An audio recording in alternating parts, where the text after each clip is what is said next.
Hey guys, welcome to the HitmonChannel. We're your tour guides, Noah and Pickup.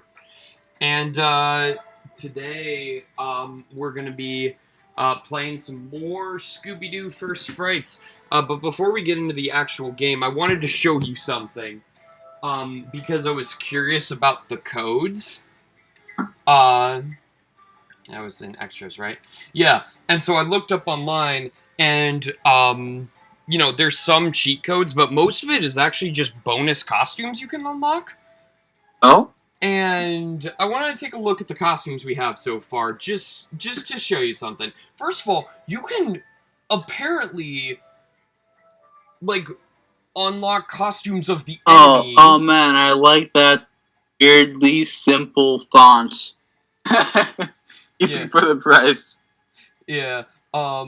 But yeah. Oh my god, that is weirdly close to just like a default Microsoft Word font. Yeah.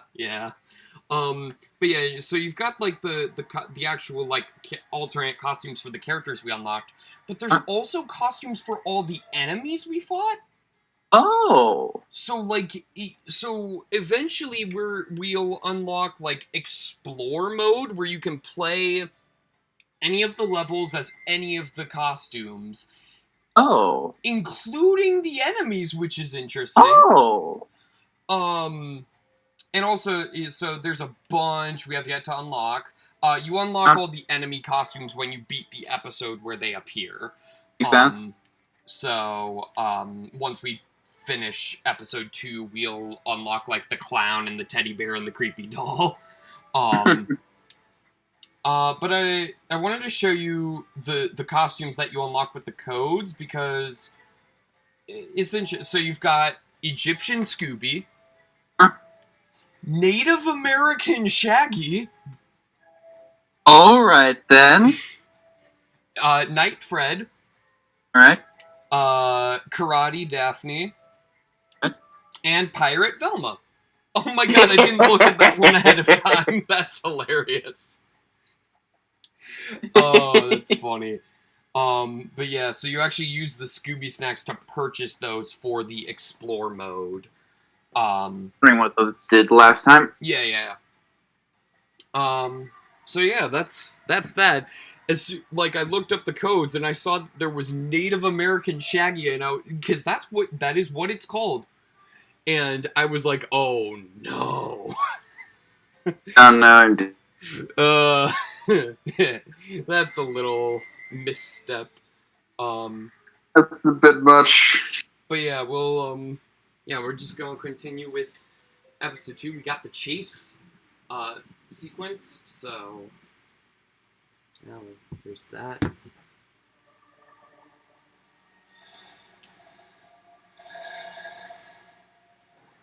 Oh wait, are we running from a giant? Yeah, we're running from the giant robot. Nice. Alright.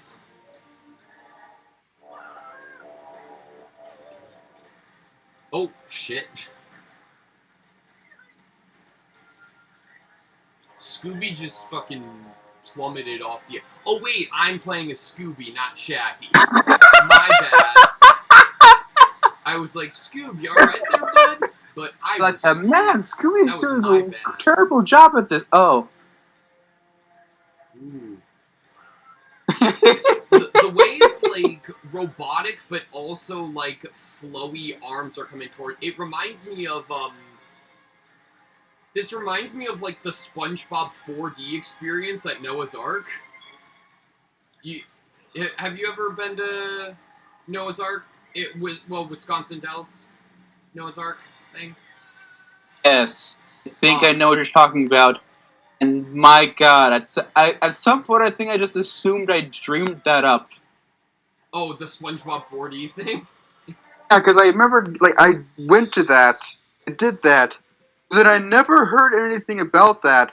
And the place where I assumed it was didn't have anything like it, because, like, I wasn't, like, I could not remember, like, where I'd seen it, so I just assumed it was that Nickelodeon universe, and then it wasn't Nickelodeon universe. Yeah. It was like, oh, wait, if it's not here, then and I was just really confused for so long. Yeah. That's where the hell it was. Yeah. Yeah, fun. Yeah, cause like I went there with my mom, my sister, and my mom's boyfriend at the time, Mike. Um, and you know I'm not a big thrill ride guy, as you know. Um, and so I ended up just while the rest of my family was going on like the big rides and I wanted to kill time, I saw that at least 4 times in one day. At least. Fucking. Oh man. Yeah. It's interesting. Apparently there's a new one now. Oh. Um I'll have to go see it. I'll have to go do that sometime so that I can then immediately forget where I did it and just assume my fever dreamed it. Yeah, fever it's like dreamed the it. Great Jelly Rescue now. Actually, that one might not be at Wisconsin. That one might be somewhere else. I'm not sure. I think it's at Wisconsin Dells, but I'm not exactly sure. But yeah, that's a new one now.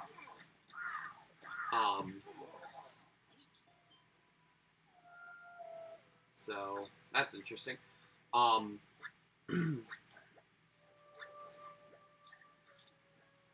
It's called. Where is it? Oh well, it's at the New York Aquarium, Museum of Science in Boston, Nickelodeon Suites Resort Orlando, and Adventure Dome. Oh, okay, gotcha. Right. Yeah. Yeah, because I specifically. Which, unlike all the other names, like Adventure Dome, unlike all the locations that's in the list where it is in its title, so I'm going to just assume that's everywhere perpetually. Yeah. Yeah, it's interesting.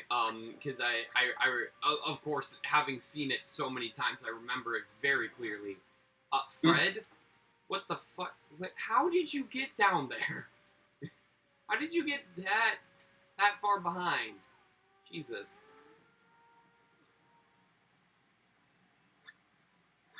Also, I did some looking in the instruction manual, just because I was curious, about some stuff, and it actually has like the full names of all the characters.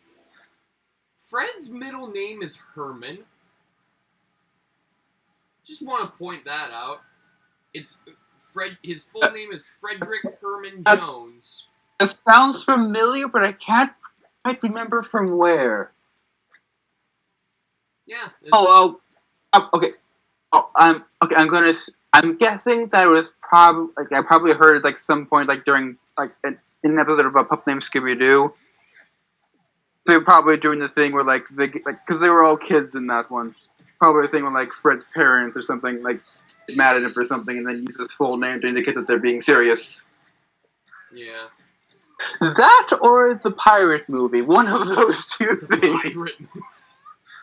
Oh, the one where they get hit. The one where Fred's Shaggy parents and Scooby get are kidnapped. hypnosis for no reason. Yep. Which is completely contradicted in Legend of the Phantasaur.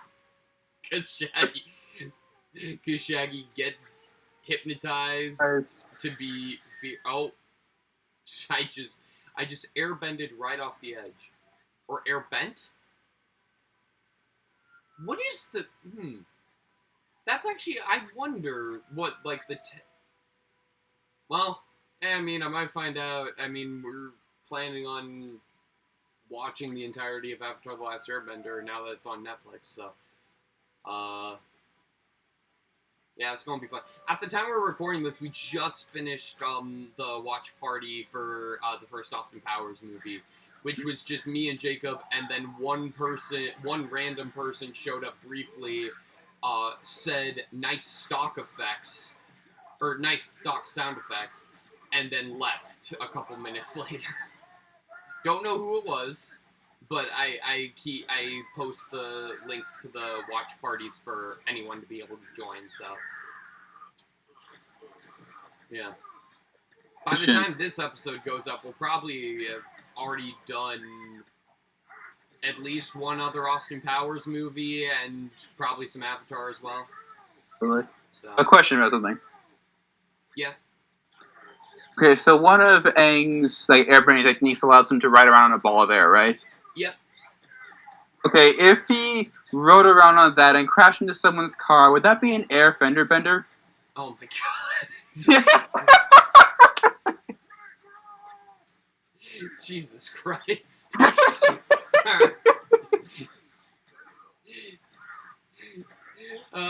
You know, I mean, the one issue with that is they definitely do not have cars in that world. Yeah, I mean, I don't know when it's supposed to take place, but they definitely don't have, like, modern technology. Yeah.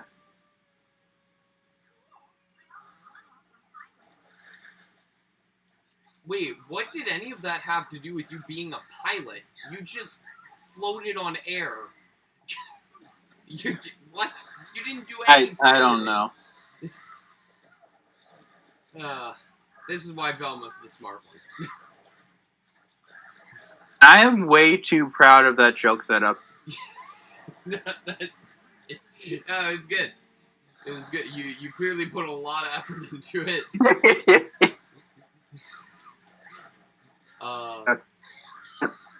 I'm really glad I went with the starting off sounding. I was asking a serious question so that the joke would be less expected. That was. Now I'm exploiting the joke so it's slightly less funny. But yeah, if I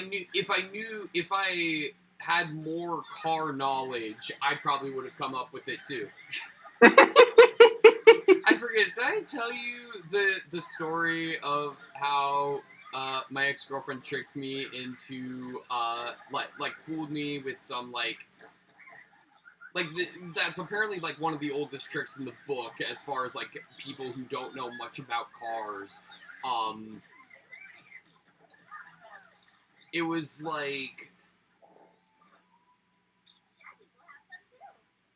there was some I forget what it was, but like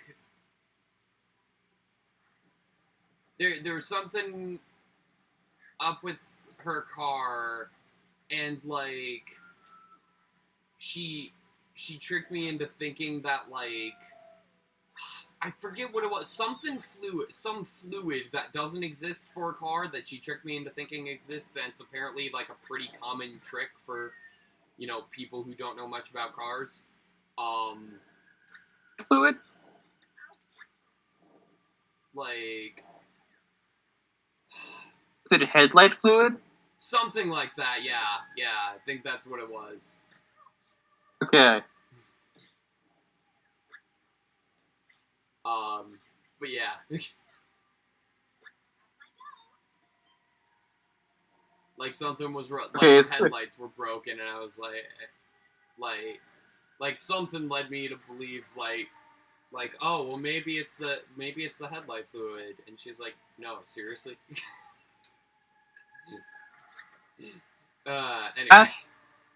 I was not aware that was like a commonly said thing for that kind of situation. Apparently. The only place I've ever heard that like brought up at all, like the concept of headlight fluid brought up at all, is Red vs. Blue Season 1.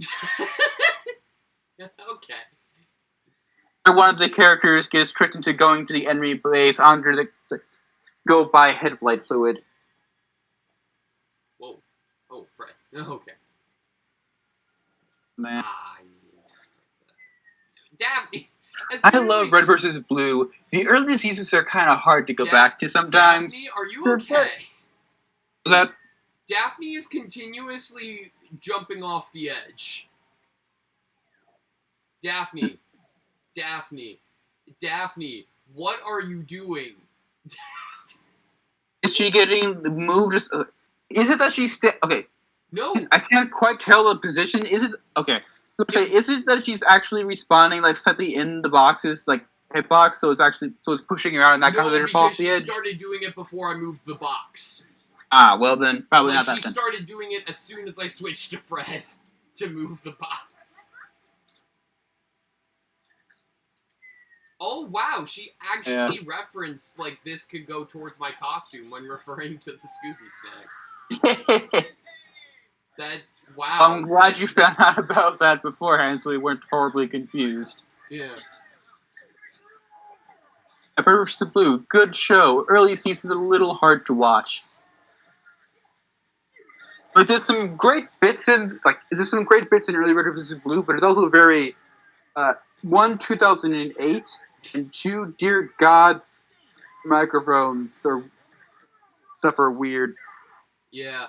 I remember, because I remember hearing about it through Game Grumps, because they were in one episode very briefly. Yeah. And so I found the episode they were in, which, okay, he got me right in the lap!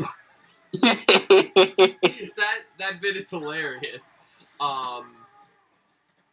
And then I started watching, like, I started watching the earlier episodes, just to see what the rest of the series was like. And I couldn't get into it. Yeah, the early... I want to recommend Red vs. Blue to more people, but the early episodes are really hard to get into at this point. Yeah. There is some very good, like, jokes in there, but a lot of people just kind of have to sit through so you know what the hell people are referring to later on. You know what show is the same way, apparently? The Office. I see that. Like, everyone our age fucking loves The Office. I have seen one episode, and it was the, like... It was, like, the episode... I forget what it was, but, like, it was, like... Basically, like, there were some complaints about, Steve Carell's character, I forget the name, being, like, insensitive to, the minorities at work. Yep. And so, yeah, it was, like, a cultural appreciation day or something, and, like, basically, the whole episode is Steve Carell being wildly racist, and that's the point of the episode, but I couldn't... Yeah. Like, and I watched it for it was weird, because, like, my play analysis professor showed it. For like, when we got into talking about comedy, in the class, and, like, 90% of the class was laughing their asses off, but, like, me and this is like the one time I ever agreed with Susan, who was an older student, old enough to be our moms, old enough to be our mom, who was, like, returning to school, who was returning to college, just because she wanted to return to college, get her degree. She was an English major, and she, with the English major, that's one of the majors at Winona State that requires a minor, and she chose a theater minor. Quote, and like, one of my friends actually heard her say this in class. She chose the theater minor because she thought it would be the easiest minor.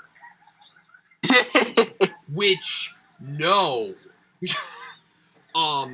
Hell no.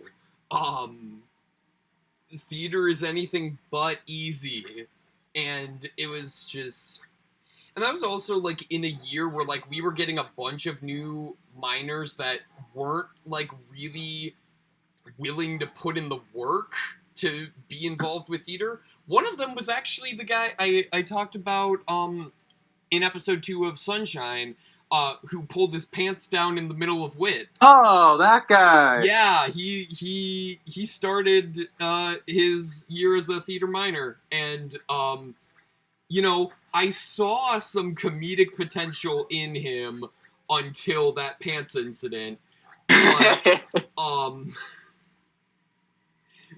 But he was not willing to put in the work, and there was another guy as well, Chris, or as everyone in the department knows him, Primetime Chris, because that is his YouTube channel where he makes the stupidest videos and infuriatingly has more subscribers than my main channel and the HitmonChannel combined. But he makes the dumbest skits, and he made like a movie. He made like a movie, Primetime Superhero, that like.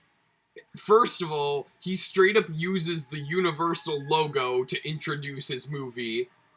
And like most of the plot and costumes and set pieces are ripped directly from other shit.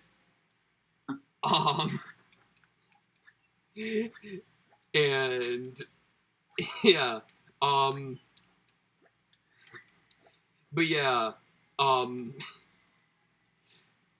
yeah. Anyway, so that's Primetime Chris. But yeah, I mean, he didn't explicitly say it, but like he definitely, like, you could tell he had that attitude where he was only minoring in theater because he wanted to be famous one day. He didn't care about the craft at all. He was just in it for the fame. And he's also a film major. Oh god, don't even get me started with the film club. This is just gonna be me ranting about people I don't like at my college. So if you're going to be ranting, I'd just like to quickly throw in one last thing for Red vs. Blue before we completely leave it behind. Yeah. My opinion, series jumps a bit in quality at season 3, then again at season either 5 or 6, and then it just keeps going up from there for a while. So. Also, Shaggy Astronaut. We just unlocked Shaggy Astronaut. Anyway, so the people, the film club. Yeah. Oh, well. First of all, because I got sidetracked when I mentioned Susan. She was like the one other person in the class who was not laughing at that Office episode. And that is the only time I've ever agreed with that woman. Before I go on to the film club, there was one other incident where, like, so one of my good friends, and I've mentioned him in a previous video as well. In fact, I believe I mentioned him on this series. Tyler, specifically Tyler Biggerstaff, the one that everyone is always talking about, not the one who always complains about people only talking about Tyler Biggerstaff. But no, he is definitely the class clown. But he's like, it's so weird. Like I've referred to him as like the most organized goofball I know. Because he's like, he's a goofball in class, but like he also like has his shit together as far as like his theater career. Like he's had like multiple internships, like doing lighting stuff for like concerts and stuff. Oh, hold the phone.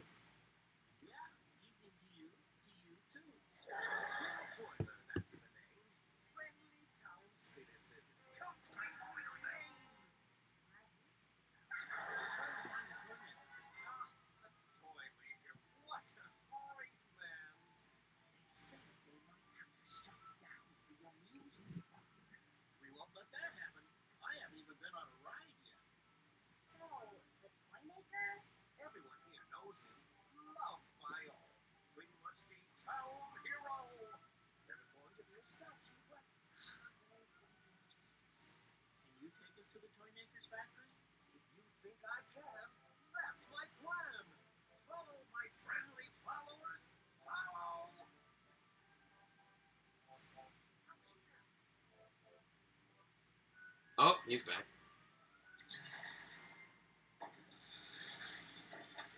Oh, you know what?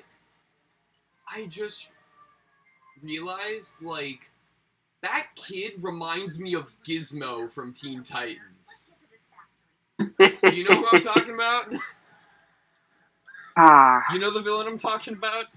Gizmo? I think that was his name. I think so, but give me a refresher in case I'm just horribly wrong. He was just like a little kid who had a bunch of like technology.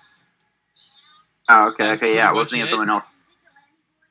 I don't know if he was in the I only remember him from I only know him from the cartoon, so I believe his name was Gizmo. But yeah, he was one of the recurring villains on Teen Nope. Titans. He's in the comics. Okay. Yeah. I figured he probably was. I just wasn't sure. But yeah, no.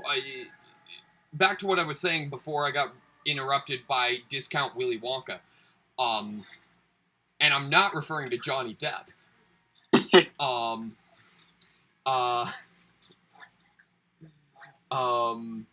No, so Tyler Biggerstaff is a bit of a class clown, but he's also like super. I mean, he's got his life together, a lot more so than me, and he's one of I'm like that of basically everyone around me at college, so don't feel bad. Yeah, that was fine. And he's like one of my best friends in the department. And So, he's a bit of a class clown, and as a result of him being a class clown, Susan was not a huge fan of him. Of course. And there was this one incident in class where, someone, like, we were having a discussion about one of the plays we read or something, and, one girl in the class was like, "Oh, I agree with what Tyler or Susan said. I don't remember who said it. That's what she said. That's not me not remembering. Like, she didn't remember who said it. And like as a joke, our professor said, Tyler, Susan, what's the difference? And then we moved, like, we had a little chuckle about it, and then we moved on to, like, we kept going forward with the discussion, and then, like, just a couple seconds later, like, after we had clearly already moved on from the joke, Susan just chimes in as, like, well, I take offense to that.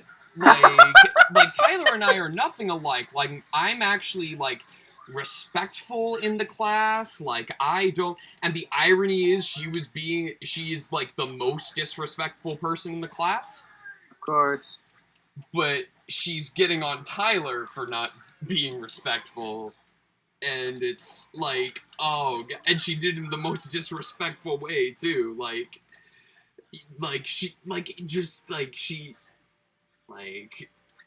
it was just insane. And then, like, the next semester she was going to be in the spring play that, like, oh god, now I'm gonna rant about the frogs. I mean, I've told you about the frogs, right? You told me about the frogs, but have you told the audience about the frogs? I probably have, but I'm gonna go into it anyway. Basically, for those who haven't heard this before, The Frogs was originally a Greek comedy written by Aristophanes, with the plot being that Dionysus, the god of wine, is upset that there are no good tragic playwrights left alive, and so he goes down to the underworld to bring back a Greek playwright who is dead. And it concludes with a battle of wits between Euripides and Aeschylus, two Greek playwrights who had died by that point. Euripides probably most well known for the tragedy Medea. I forget what Aeschylus wrote, but Can look it up. Anyways, in my college's version of the play, our director thought it'd be a good idea to turn this Greek comedy into an anti-Trump satire, where Dionysus, instead of looking for a good playwright because there are none left, he is looking for a great politician because there are none left.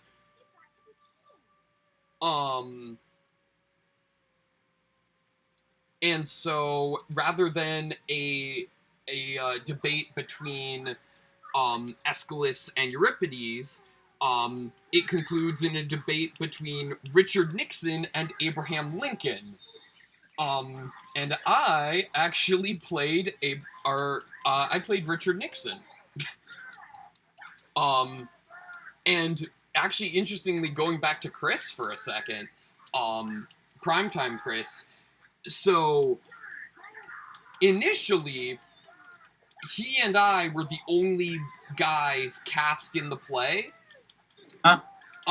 Because, like, a total of 4 guys auditioned for both the spring shows total. Huh? And there's a whole situation with that, too, that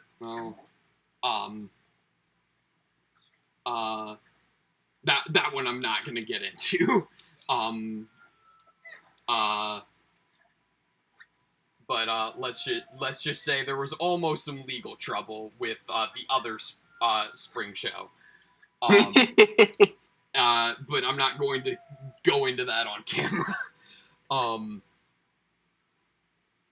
It's how the fuck does okay. Anyway, okay. What if I can pronounce his name? Yeah, you might have trouble spelling it. I definitely spelled it wrong, but yeah. It's like AESCHYLUS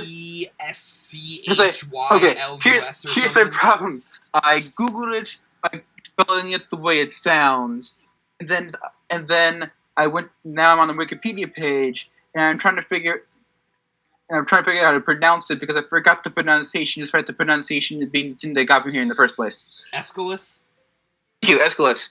Aeschylus apparently wrote the Orestia, which is the trilogy about Agamemnon. Oh, okay. It's apparently one of very few surviving Greek trilogies that is mostly intact. Yeah. Yeah, but anyway, so and the Greek. I'm forgetting that the Greeks just a shit ton of plays. Yeah. But anyway,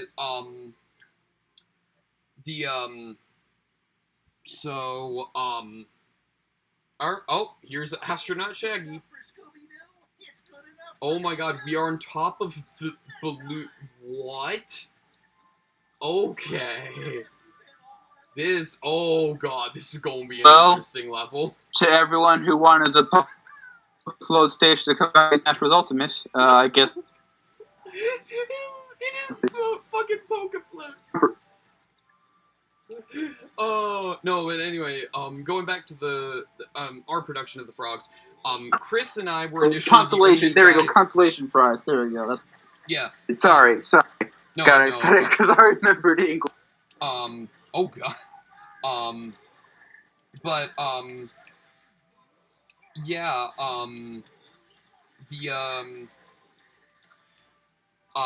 So Chris and I were initially the only guys cast in the Frogs, but he actually quit the show before we got into rehearsals. So I was the only male in the Frogs, which, wasn't... Actually, if anything, it helped the show, as far as the message,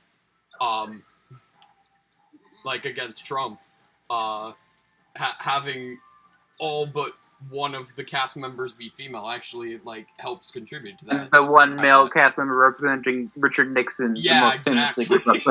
Exactly. It actually worked to our advantage.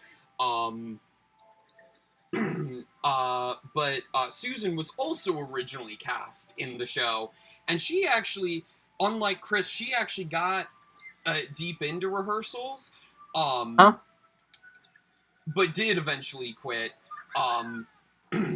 in her words, she quit the show and also dropped her theater minor because she wasn't willing to put up with the bullshit anymore. When in reality, she was the one. The great lines, the great quote of people who don't realize that they're the ones putting out bullshit. Yeah, exactly. That's exactly what it was.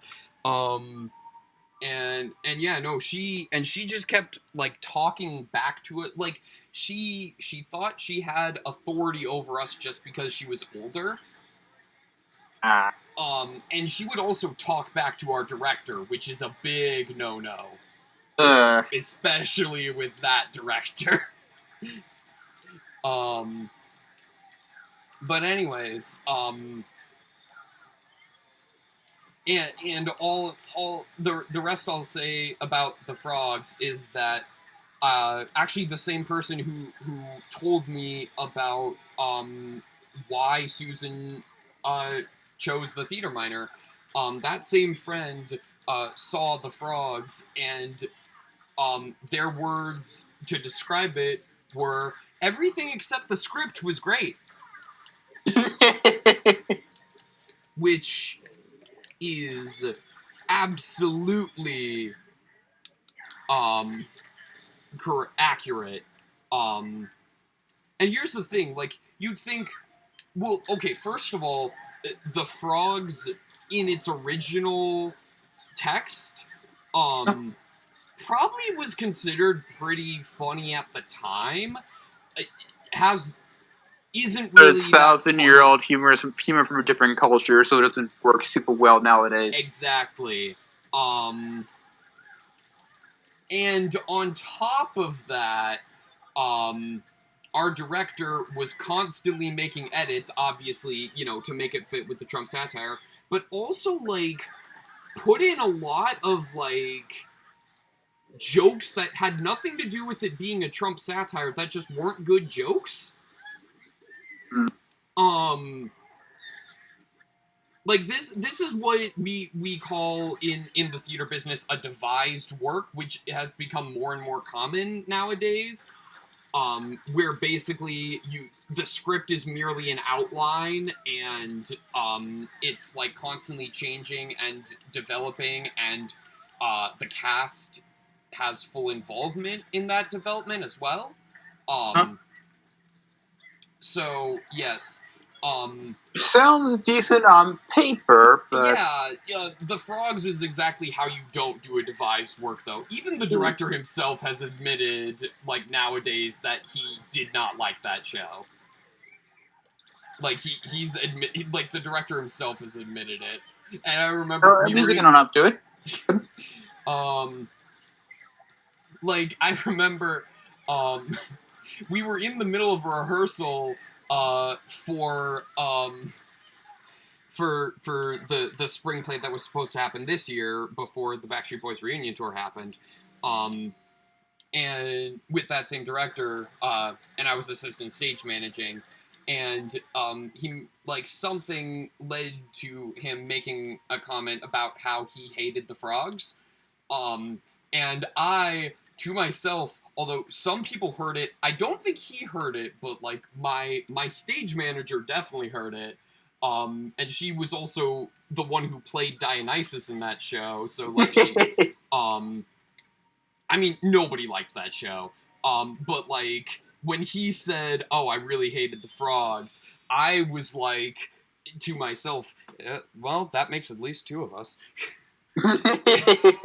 And I could see the look on my stage manager's face, like, she was like, you shouldn't have said that, but also you're not wrong.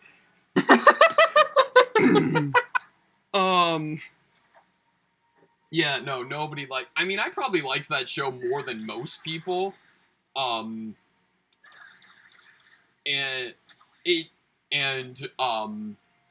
yeah, I don't know. I mean, I had fun playing Nixon, or an extreme caricature of Nixon. But and I got a lot of compliments. Like, a lot of people, like, in the cast said I was the best part of the show.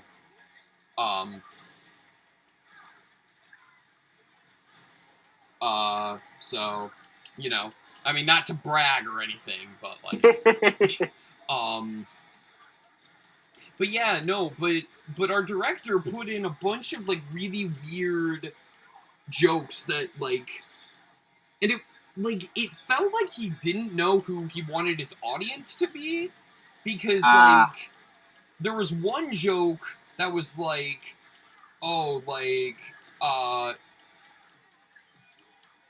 have you ever had a craving for Panda Express, which is like something that like specifically appeals to the Winona students because we have a Panda Express on campus. Huh? So like that was clearly meant to specifically appeal to the students at Winona, which makes sense. I mean, like they are our main audience. And it always helps to play to the audience. Yeah. But then he put in this really weird joke that I have so many problems with. Because like when Hercules is giving Dionysus directions to Hades or to the underworld, he says like, go down, like you'll end up down there, like it was something like in like a really like you'll end up in like a really bad place, and like he said like, along with everyone who paid to see Home Alone 2, 3, and 4. and I have multiple issues with that joke. First of all, Home Alone 2 is generally considered to be good. Second of all, there's a fifth one that you just completely ignored. Third of all, people watch that one go to limbo. And third of all, I'm like the only person who would get that joke. Like me and anyone else who watches JonTron regularly are the only ones who would get that joke. And even then, like, he botched it by including 2 instead of 5. Yeah. Like 2's the one people like. In fact, a lot of people like 2 better than the first one. I mean, it's the same exact movie, but arguably done better.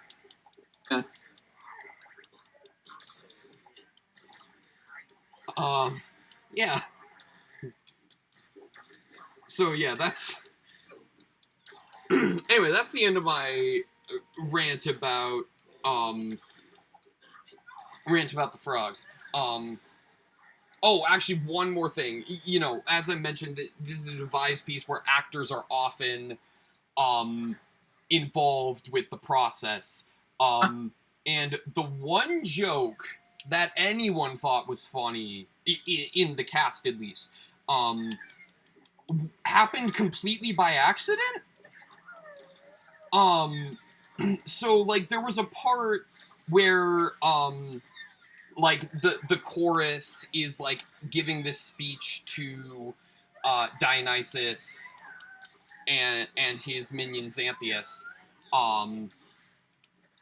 And at the end of it, our director wanted the chorus members to blow a raspberry at them. And one girl in the cast, Brianna, misunderstood.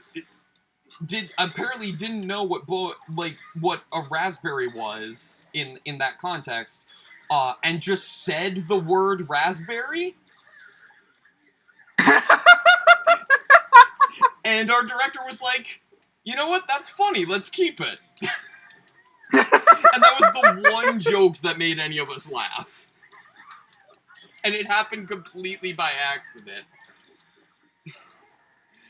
So, no question about something, actually. Yeah? This was actually a serious question. This isn't related to a joke. You normally have your laptop facing the TV screen? Yes. Okay. Why? Because this time I can... Okay. This time I can see the reflection of the laptop in the TV screen, but for some reason I've never been able to see that earlier, I don't think. Might be because of the lighting of this level. Or maybe I have my computer brightness turned up higher than usual. That could be it. One of those two things. This is a darker level, too, so... It's weird that I never noticed it before. Yeah, I don't know. Yeah. Anyway. But yeah, now that I'm done ranting about the frogs, film club. Film club. Oh yeah. I Yeah. forgot you were going So, to get to that. shit. Okay. That door, should I get... Oh, there he is. Okay.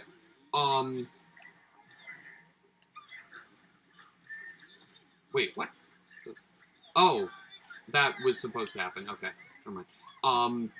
So, this past, fall, I thought it'd be a good, since it was my first full semester as a film minor, I thought it'd be a good idea to, join the film club, get more involved with people in the minor, and major, because there are film majors as well. Of course, yeah. And so, there were like two aspects to the film club. One was like they would do like on-campus screenings of movies. They actually did an on-campus screening of the movie Game Night, which I really wanted to see, but I ended up skipping it for an improv show, especially after, my experience with the club in general. I was like, yeah, no, I'm done with this, and you'll understand why in a bit. But the other aspect of the film club was actually, like, making short films. And I was like, hell yeah, I want to do that. Like, I'm down to, like, write and or act and stuff.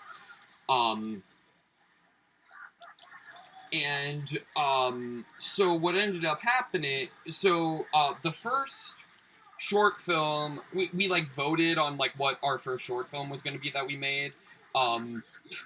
Unfortunately, we didn't end up making... And they might have made it eventually without me, but one of the guys came up with this really funny idea for a short film for, like, a really enthusiastic... Like, a commercial for a really enthusiastic casket salesman. It was... Like, that was it. That was the bit. And it was a really funny bit. Like, we were just going back and forth about, like, a bunch of jokes we could put in there, like, oh, like, my prices are to die for, stuff like that, like, shit like that, like, super cheesy, but, like, we were all, like, laughing our asses off at it. But, no, the one we ended up making, while I was involved, was this sort of like the Office style sort of skit, but it's like a professor evaluation day. And I played the evaluator, who I came up with the name Steve Evaluator for him. Spelt, are you ready?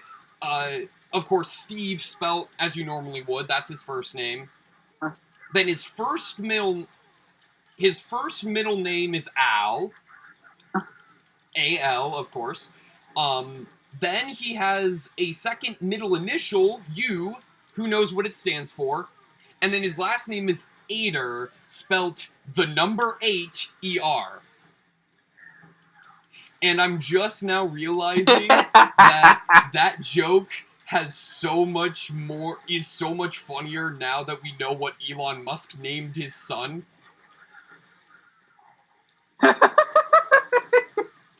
Like, that joke is so much funnier now.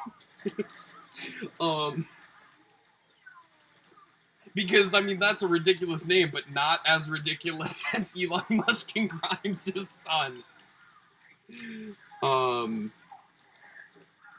Anyway, so... And, like, the programming humor subreddits had some fun with that. Oh, I bet.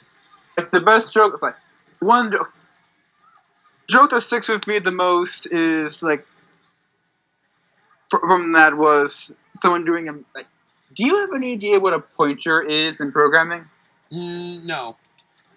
Okay, so a pointer in programming is essentially what a variable is in programming. Is this one still spawning needles? Oh, it is. Okay. Oh, shit. Hey, hang on. Damn it, Scoop's getting attacked by a doll. There we go. Go on. Do you know what a variable is in programming? Oh, a variable, like just putting something in place of a number? Like, is it Yeah, just essentially. the Okay, same yeah, as you got math? the basic idea. Okay, a pointer, like in a lot of cases, is essentially a variable that instead of storing the value, stores the place that that value is stored at. I'm just gonna turn this down a little bit. Instead of saying having, in some programming languages, instead of having just like a word stored in a variable, there will be instead that variable instead acts as a pointer towards the actual place where that word is being stored, because words are harder to store, just like individual characters or numbers. Well, the joke was essentially like the joke was like I can't remember what format of meme it was. It was like actually maybe like a variant of the. I mean, I just really I don't have no idea what that theme is. I'm also blanking on the guy the meme is based around. You know the meme where it's the guy string like guy going yes. You're cutting out a bit. What meme? You know what? Probably didn't miss much in my attempt to explain it. The meme where it's the guy in the orange jacket, yellow background, putting his hand up to one thing and then pointing positively towards the other next thing. Yeah, you mean Drake? Thank you. God damn it. Okay, for some reason I forgot his name. Oh. Meme. Yeah. I don't know how I forgot his name. Fucking God. Okay. I mean, you know, I'm not a Drake fan by any means, but like. I mean, I'm not either, but I normally know who Drake is, and I don't normally have that much issue remembering his goddamn name. Oh God. You know what? I'm going to blame Uncharted just because it's maybe associate the name Drake with something else. See, my main association with the name Drake is Drake and Josh. Because I was a Nickelodeon kid. I think it was a variant of the Drake meme where it was the first thing was Elon Musk kid named his kid, and then the thing that it was, and then the second thing was that was a string to where his actual name is stored. A pointer to where his actual name is stored. Oh. Yeah. I assure you, when I saw it at first, it was funny. Yeah, you know, I mean, it's probably. I mean, I'm sure it'd be funnier to me if I knew more about programming, but like. And I didn't have to just sit here and try to explain some stuff. Try to remember Drake's name. That too, yeah. No, anyway, what was it? Oh yeah, film club.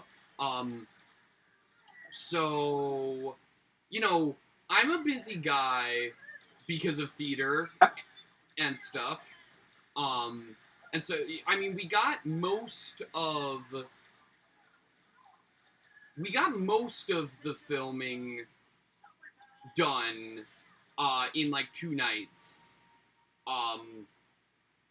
But they wanted to do like one, or they said they needed to film like one more scene with me.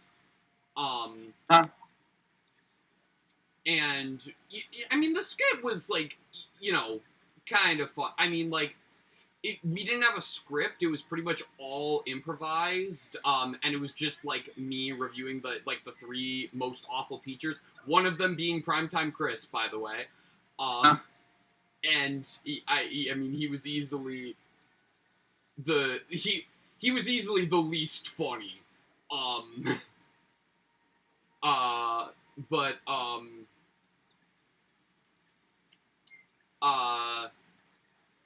no, there was one guy who was really funny, who was just like the most like verbally abusive professor. Like, and I had I had a mustache grown at the time, or I do now, but like I specifically had a mustache around that time. And he like his character referred to me as Peach Fuzz. And so that was fun. That was funny, and that was completely improvised. Like, it caught me off guard. Now he was good. But overall, oh,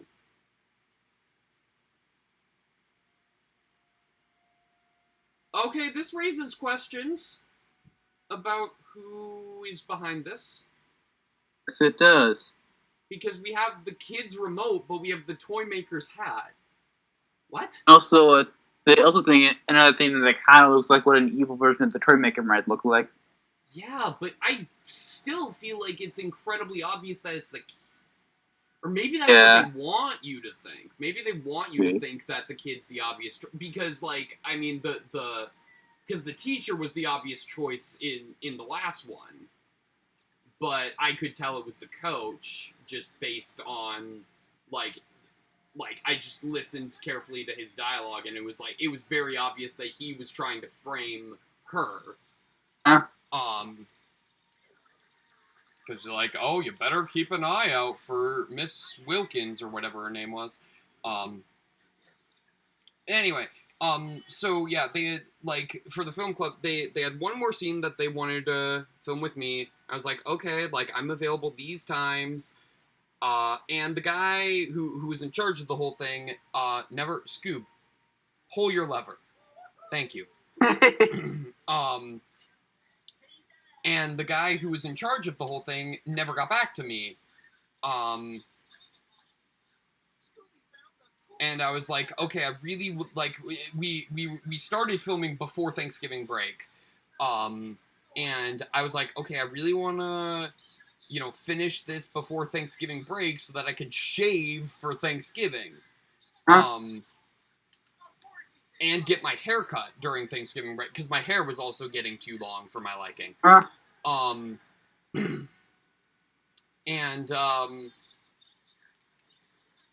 So he never got back to me, and I was like, okay, well, we'll probably end up filming it after Thanksgiving break then. So I'll just have to keep my hair at this length and keep my facial hair the same. Which my mom was not necessarily happy about. But I was like, well, there's got to be, like, consistency in the continuity of the short film. So I have to maintain my look right now. And then when I get back from Thanksgiving break, one of the guy who played the angry, verbally abusive professor was like, no, man, like, don't worry about it. We actually are gonna, like, edit in an ending that makes it work. You don't have to film any additional scenes. And I'm like, cool. Why didn't you tell me this before Thanksgiving break? I didn't say that, but, like, I mean, that is, like, super unprofessional to, like, just leave me hanging, like, not tell me about that before Thanksgiving break. Because if I had known that, I would have, gotten my hair cut during Thanksgiving break and also shaved. And then get this. So that happens. So, end of the semester comes along, winter break, I get my hair cut and I shave. And then I get back to school in January, and the same guy who told me that they didn't need me to do any more filming is like, hey, we actually need you to do one more scene for filming. Like, when are you available? And I'm like, shit, like, dude, first of all, I am busy with theater. Second of all, you told me that you told me that he said he didn't need me. And, like, by that point, I was, like, already, like, I'm done with film club, and now, like, I'm, like, especially done with film club. I did film that last scene because, you know, I didn't want to, like, ruin their film. Like, I wanted to finish what I started, but, like, I have not gone back to film club since. And the ending wasn't even that good either. Like, the ending is that I can't get any of the professors fired because they're all on tenure. Like, that's the ending. Like, they're all terrible professors, but I can't get any of them fired because they're all on tenure. That was the ending that we filmed. And I was like, alright.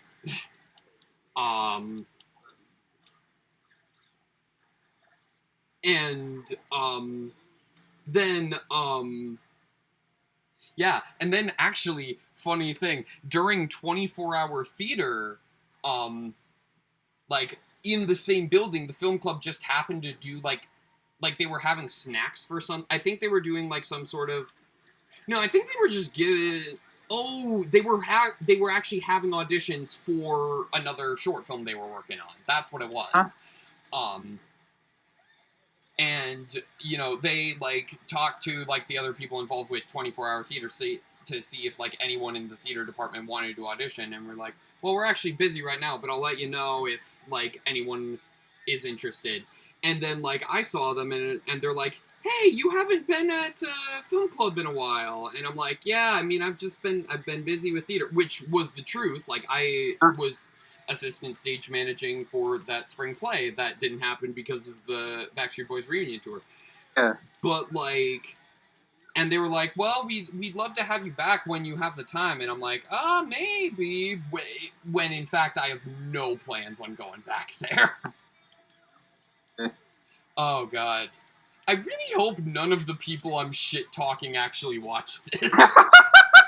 I mean, I'm guessing they're not going to. Well, like, if they do, it'll at the very least be a more active comment section than usual. Yeah. Yeah. They say, all engagement is good engagement. Yes. Yeah. You're helping our algorithm. They're helping us better than the algorithm either way. Okay. Not that the algorithm is super aware that we exist. Yeah, because YouTube doesn't want small channels to grow and be successful. Also, we don't exactly have a massive production value, so it's not a lot of... Yeah, like, not a good... I mean, we have a small production value, except for Liam's stuff. Which, I mean, I don't know if you saw... Hey, hold on a second, actually. I was saying that... I feel like we're exaggerating when saying we have a production value. Yeah, no. That value is 0. Except for Liam's content. Except for Liam. Yeah, like, he's super professional about it. And I don't know if you saw, but, like, he posted a picture. I don't know if he posted it in my Discord or his Discord server. But he posted a picture... a screenshot and with the caption. Oh yeah, with the 155 views. Hitmonchannel viewers really like CS:GO, and I'm like, great, but also fuck you. But also, like, cool. Like, I mean, not fuck you because I'm supportive of your endeavors. I mean, it's all on the same channel, so, like, whatever. But, like, yeah. Yeah. I was just like, yeah. I mean, yeah, they also like videos of, you know, higher production quality. Yeah. I also like people to have really, really consistent content. Yeah. Like, which is part of the reason why, like, a lot... Okay, that Pat from the Theorist channels, occasionally goes into some interesting detail on how, like, being a creator works on YouTube, and it's interesting that thing, like, the bus. An interesting thing with it is that YouTube tends to prefer channels that have, like, really homogeneous content to it. So, because someone does one thing, and then some type of thing, and then they also, but also another really different type of thing, they'll be treated worse by the algorithm because they're branching out too much. Oh my god, look at Daphne. Jesus Christ. Oh my god. It's part of the reason why like a lot of the old shows that used to be on film, like, I guess also film theory, like the theorist channels besides game theory aren't really around on the channel anymore because like they were too different, so it was harming both of the shows. Oh, whoa, what? Oh. Oh, okay. Oh my god, this is the fucking Blackheart fight, but easier. Yeah. In all fairness, like, both in all fairness and to whatever the opposite of that phrase is, big guy, torso, big figure smashing onto a platform is kind of like A common boss thing, I know. Yeah, it's a really common boss type. I mean, it's just, although this is, well, actually, it depends on what order I upload these in. By the way, we're already at over an hour with this episode. I checked. No, I'm not. I was going to mention something, but I also had no idea how much we had left. Yeah. I mean, we're on a roll, and I was, ranting about shit. Yeah. We're really invested in that rant. Yeah, well, because like theater and I film say are kind of the jokingly, things I'm but we passionate were. about. Because those are the things I'm passionate about. And so, like, when stuff pisses me off in those fields, it really pisses me off. Yeah. Like, I hate it. I mean, I get it that, like, we're young and, like, don't have a lot of experience with, like, that stuff. But, like, as someone who's actually worked on a semi-professional short film, one that got me on IMDb and got shown at a film and and was part of like a little film festival thing, or like a film challenge, I should say. Like so many of the people I've like worked on like films and shows with on like that are my age are like so fucking unprofessional about it. Yeah. And like I get that they're just doing like this to have fun, but like it really does like, oh god, have I gone into the hidden rant? Which, I mean, sounds more interesting than it is. So, I was in this YouTube series called Hidden on the channel, on Francisco Angel's YouTube channel. He also goes to the college.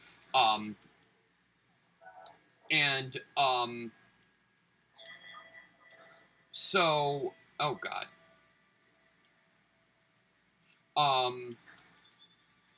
Oh, Jesus Christ. Oh my god. You know what I said about this being easier? I take it back. This is like deceptively hard. I can't even quite tell what's happening. I cannot tell what the range is on that attack. Oh my god, because sometimes there's knockback, sometimes it just knocks me down. Like, no matter where I am. It's just weird, because it's just hitting the same spot over and over again. Yeah, it's really weird. Yeah,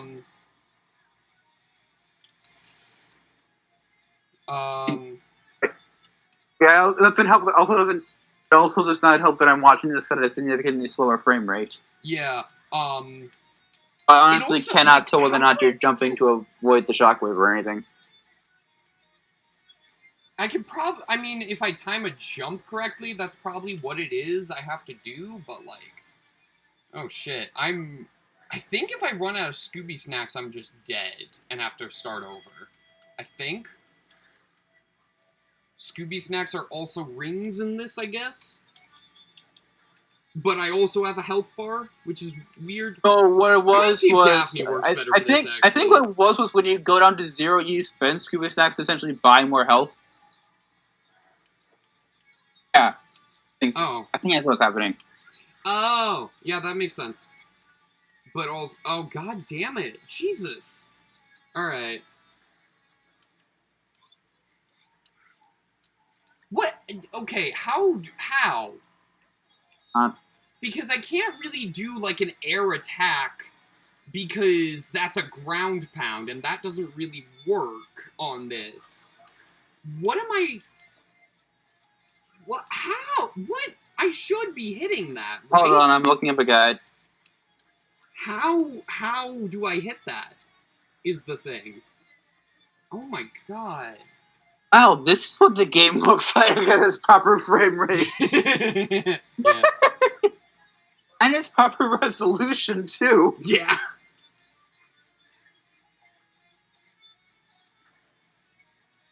Yeah, keep in mind, I'm like screen sharing my recording with Jacob, so like this is again production level. The point where you're just smashing down the center. Although on the plus side, apparently Minnesota is going to be lifting the stay-at-home order shortly. So, we actually could get together for some playthroughs. Usually. Yeah. If it makes you feel any better, the guy that I'm watching is also having an annoying time dealing with those attacks. Yeah, I'm like, how do I hit it? It seems like the way to hit it is to jump and throw a projectile by Velma. Okay. Alright. That's how they were able to hit it. So then Daphne's fucking useless. Which, I mean... Actually, it looks like Daphne can hit it as well, but it still has to be a jumping in the air attack. But, like, it's so hard because, like, there's not... Because, like... I mean, you have to, like... It's weird timing to do an air attack with the projectile because your actual air attack is a ground pound, which doesn't work.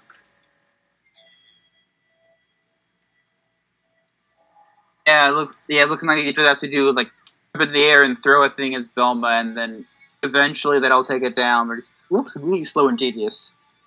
Yeah, what? I can't even figure out the timing on that, though, is the thing. Like, this... Like, it actually doesn't... It doesn't make sense. Oh, that time I got... Okay. It's also inconsistent. Good. Sometimes it works, sometimes it don't.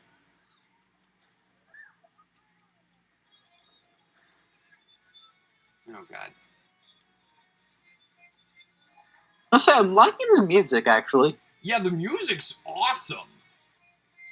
But the rest is not.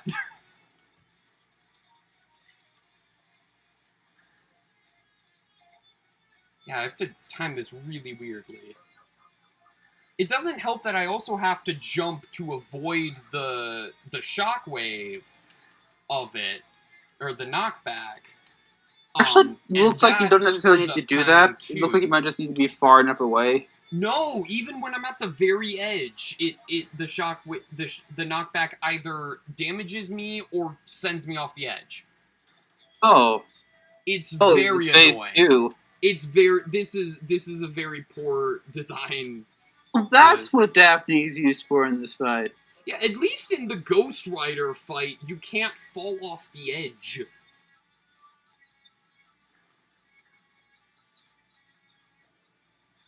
Cool, so Daphne's guitar can apparently deflect missiles. What? What is she, Pop Rock? The superhero I designed and did nothing with? Nobody's gonna get... I also don't get that, so... yeah, no, a while back, I mean, which is understandable because I never did anything with this, but a while back, I think it was in high school, I designed a superhero named Pop Rock, Or actually, I eventually changed his name to Sky Spirit. Um, for I mean, if it non-existent weren't for the legal candy reasons. pop, it could actually be pretty good. But basically, his thing was that, like, the hero himself was inspired by me and, like, my relationship with my dad. Because basically, like, his backstory is his father dies and leaves him this guitar, which turns out to have special powers. Like, it's got a grappling hook feature, it can shoot electricity and like sound waves.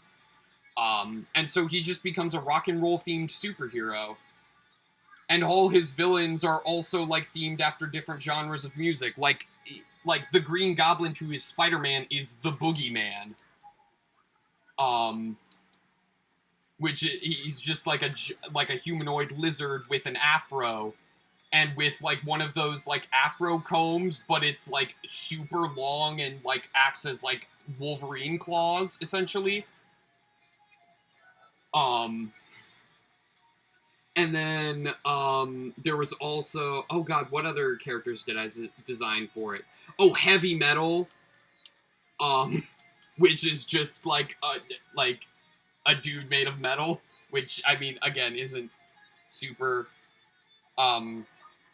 you know, or no, Heavy Metal was the robot. Never mind. Heavy Metal was a robot. There was, oh fuck, what was the rap guy who was like basically the D-list villain, but the one that he was like the Box Ghost equivalent. I forget what it called him. So like Beatbox, that's what it was. Beatbox. And then like eventually like Pop Rock also got like a fellow superhero love interest named the Acting Bug, who she was a girl who could transform into any insect.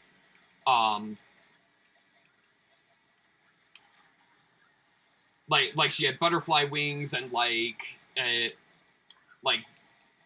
bee stinger and like long like arms like every insect. Generally. Also, can we point out this guy has like a fifth squirt gun laser out of his chest that has just like it looks like a squirt gun. Pretty sure it is supposed to be a squirt gun. Yeah, but it's shooting lasers.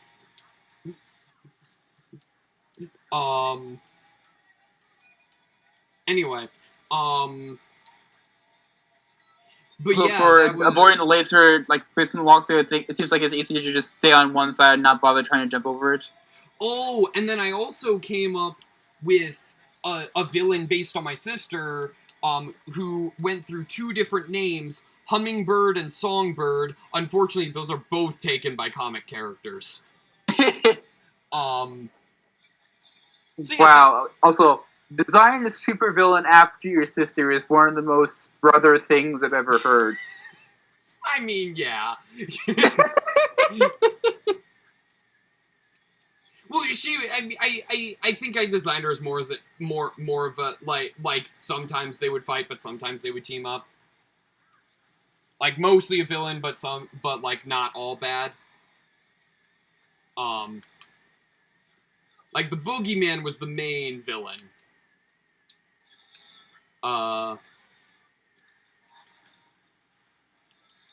Yeah, I definitely had others, but I can't remember. I definitely had other villains designed, but I can't remember what they were.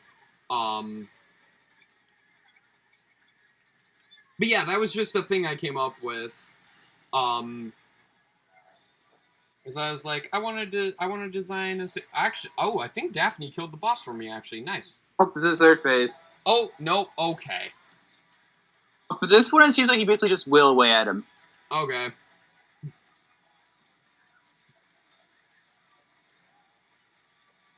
Yeah, it's he's already dead.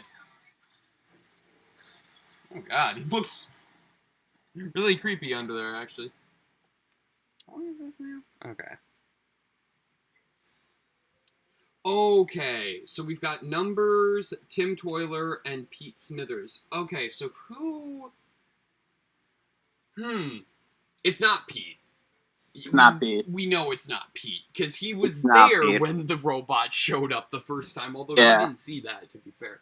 I love how they have, like, the height thing, too.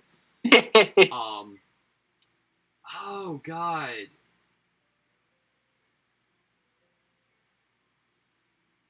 Tim Toiler made the comment about them possibly closing the carnival. Device from Numbers, but the catch from Toiler.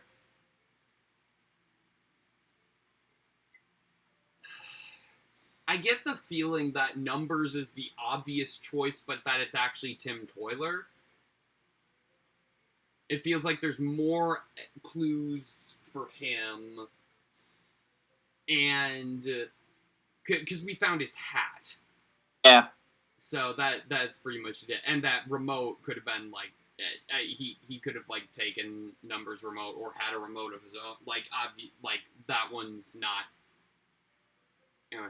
Also, I just realized not only does he remind me of Gizmo from Teen Titans, but he's also like dressed almost exactly like Generator Rex. oh, fuck, Generator Rex. Which I haven't thought about that show in a long ass time. The only thing that was that like reminded me of it recently was that like I was like browsing used games on GameStop just cause they do delivery and there was a Generator Rex game for like $2 on Wii. I didn't get it, but nice. Yeah. And yeah, I'm gonna go. I want to see him in a death battle. Actually, we're thinking that a while back. Yep, Tim Toiler.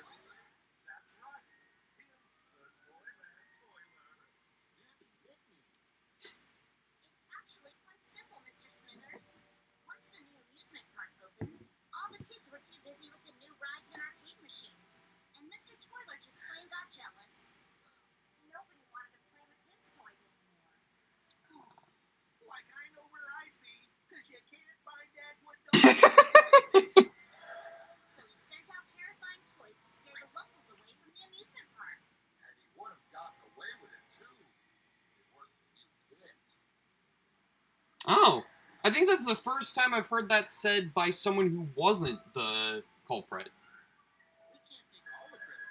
Yeah.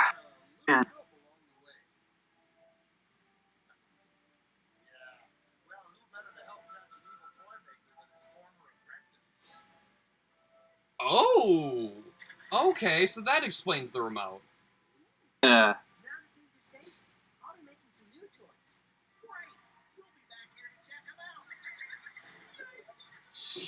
That clown was very creepy.